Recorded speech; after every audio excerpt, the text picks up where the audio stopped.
اس budget کے بعد ہم اگر عام آدمی کو ٹارگٹ رکھتے ہیں، عام آدمی کو سامنے رکھتے ہیں، آپ کو لگتا ہے کہ اس بجٹ سے یہ تو ہمیں نظر آ رہا ہے کہ جو سرکاری ملازمین ہیں ان کے حوالے سے تو کافی ریلیف ملا ہے، 30% تنخواہوں میں اضافہ کیا گیا ہے، لیکن جو سفید پوش شخص ہے وہ اس بجٹ سے کتنا متاثر ہوا ہے یا کتنا اس کو ریلیف ملا ہے؟ ریلیف تو اب جو اسٹیٹ اونڈ انٹرپرائزز یا پبلک سیکٹر کو جو انہوں نے تنخواہوں میں دیا ہے، ان میں پینشنز میں 17% دیا ہے، تقریباً 1 سے 16 والوں کو 30% دیا ہے، اور 17 سے ابو والوں کو 35% دیا ہے۔ یہ ہیں اسٹیٹ اونڈ انٹرپرائزز جو حکومت کے داماد ہیں، جو کہ کچھ نہیں کرتے، اور ٹوٹل 1.7 ٹریلین جس کا ییلڈ 1% بھی نہیں نکلتا، وہ ہمارے جو ہے وہ مسلسل حجم میں نقصان کا باعث ہے، اور کچھ بھی نہیں ہے۔ ہم کچھ نہیں بنا رہے، اس میں 900 بس یہ گھر دماد بن کر بیٹھے ہوئے ہیں۔ جی 900 بلین کا نقصان پی آئی اے نے کیا، اسٹیل مل نے کیا، اور بہت بڑی فہرست ہے، میں یہاں نہیں لے سکتا۔ اچھا، آپ نے اگر آسان سے پوچھنا ہو کہ یہ غریبوں کے لیے جو بجٹ بنایا گیا تو اس میں کیا کیا چیزیں مختص کی گئی ہیں، تو اس پہ کسی نے اچھا کہا تھا کہ بجٹ میں صحت کے لیے اللہ شافی، تعلیم کے لیے ربی زدنی علما، جبکہ رزق کے لیے واللہ خیر الرازقین کے وظیفے مختص کیے گئے ہیں۔ اس کے علاوہ نارملی اس کے اندر بجٹ میں کچھ نہیں نکل رہا۔ عرض یہ ہے کہ آپ کا 46,000 یا 47,000 اگر آپ کما رہے ہیں تو آپ غربت کی لکیر سے نیچے ہیں، اور آپ کے ساتھ وزیر اعظم پاکستان مذاق کرتے ہیں کہ آپ کو 30,000 سے بڑھا کر 2,000 یعنی اور کر کے آپ کا 32,000 روپیہ آپ کا ٹوٹل حاتم طائی کی قبر پر لات ماری ہے۔ اچھا جی، حاتم طائی کی قبر پہ جو انہوں نے لات ماری ہے۔ اسی طریقے سے جو آپ کے حالات چل رہے ہیں وہ کمال کے چل رہے ہیں کہ جو آپ لوگ آپ نے کسی قسم کا بھی جو ہے وہ ایک سبجیکٹ ہوتا ہے ہیلتھ اکانومی، جس کا شاید وزیر اعظم کو کوئی علم نہیں ہے، اس کے اوپر آپ کی نیوٹریشنز جو ہے یا مائکرو نیوٹریشن ڈیفیشنسیز کی وجہ سے تقریباً $3 بلین کا سالانہ نقصان ہوا ہے، اور 1.33% جس کا جو نیوٹرنٹ کی غذائیت کی وجہ سے جو نقصان ہوگا، یعنی اس کا جو رزلٹ نکلے گا وہ غربت ہی ہوگا۔ تو ٹوٹل آپ کے 10 کروڑ لوگ ہیں جو غربت کی لکیر سے نیچے ہیں، ہمیں کسی قسم کا ریلیف نہیں ملا۔ اندازہ کیجئے جو سیلریڈ کلاس ہے جو کہ کہیں پہ جابز وغیرہ کر رہی ہے، اور اگر وہ ٹیکس نیٹ کے اندر ہے اور وہ فائل صرف نہیں کرواتی تو اسے 2,000 روپے جرمانہ پڑے گا۔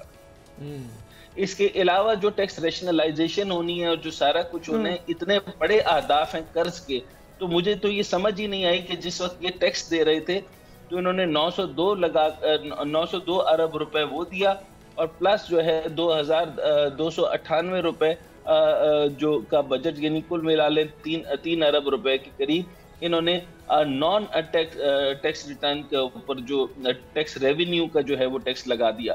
ان سب کو کل ملا کر آپ کا جو اتنا بڑا قرض ہے وہ آپ کی غریبوں کی جیب سے نکالا جائے گا۔ بالکل ٹھیک ہے۔ اچھا حسنین صاحب، یہ تو آپ نے بات کر دی کہ یہ وہ لوگ ہیں، وہ طبقہ ہے جو کہ پس رہا ہے اور مزید اس پر بوجھ ڈال دیا گیا ہے، but let's not forget the big فشرز۔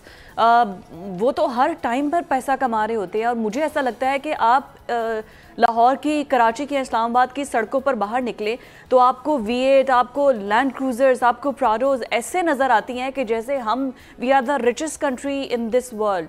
تو مجھے تو لگتا ہے کہ ان سب کی گاڑیاں بیچ دے تو ہمارا آدھا قرض اتر جائے۔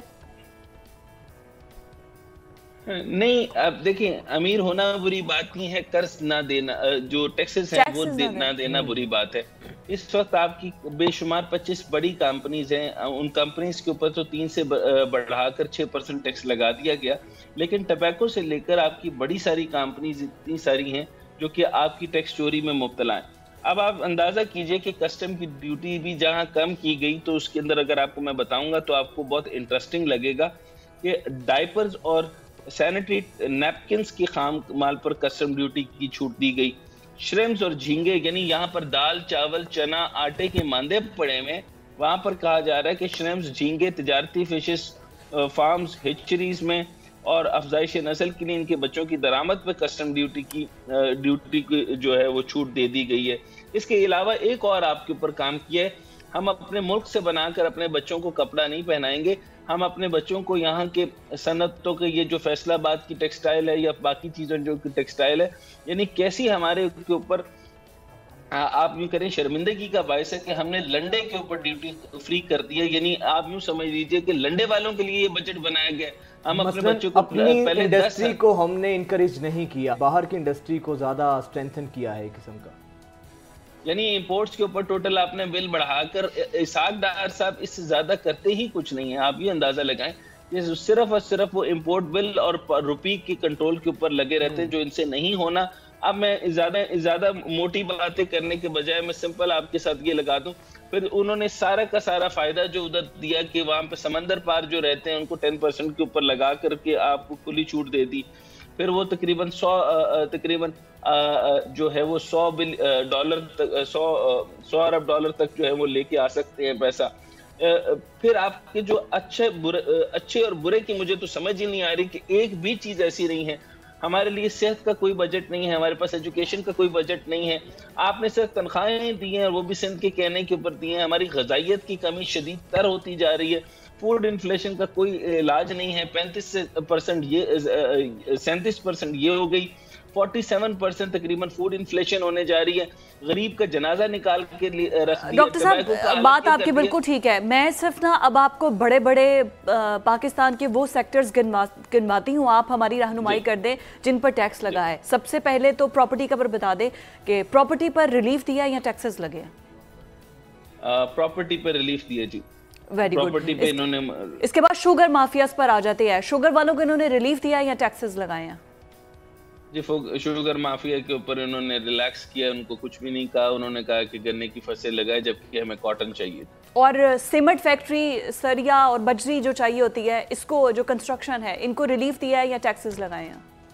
جی ان کو کمپلیٹ ریلیف دیا ہے. جو سیمنٹ فیکٹری ہے وہ تقریباً 200 سے لے کر 800 اور 1000% تک پروفٹ کماتی ہے، اور یہ مزید پروفٹ کما رہی ہے. اور یہ بہت بڑا مافیا. اور کسانوں کو جنہوں نے پورا ہمارے سال کا پیدا کرنا ہے گندم چاول، ان کو کتنا ریلیف ملا ہے؟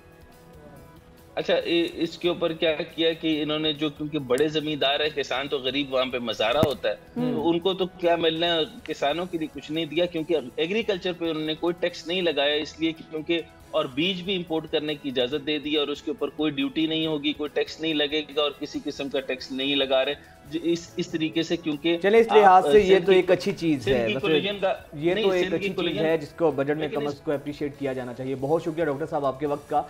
ریئل اسٹیٹ ہو، ہماری ایگریکلچر ہو، تو یہ 2-3 وہ انڈسٹریز ہیں جو ہماری معیشت کے اندر ریڑھ کی ہڈی کی حیثیت رکھتی ہیں، اور ان پر اگر ٹیکسز نہیں لگائے گئے ہیں، اس کو انکریج کیا گیا ہے تو اس کو بھی سراہنا چاہیے.